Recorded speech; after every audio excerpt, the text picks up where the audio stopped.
திருவெற்றியூரில் திமுக மற்றும் கூட்டணி கட்சியினர் கருப்பு கொடி ஏந்தி கண்டன ஆர்ப்பாட்டத்தில் ஈடுபட்டனர்.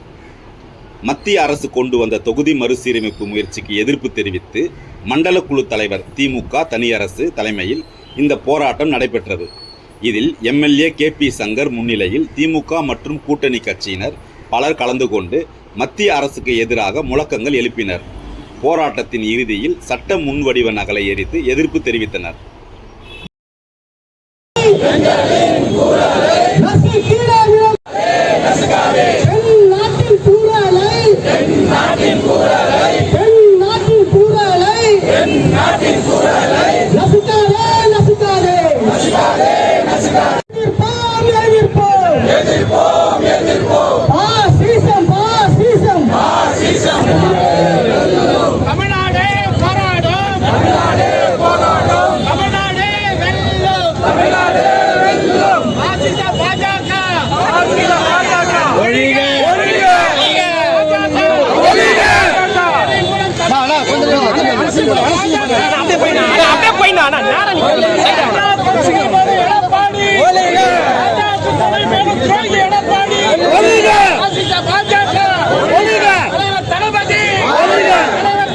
கொஞ்சம் எல்லாருமே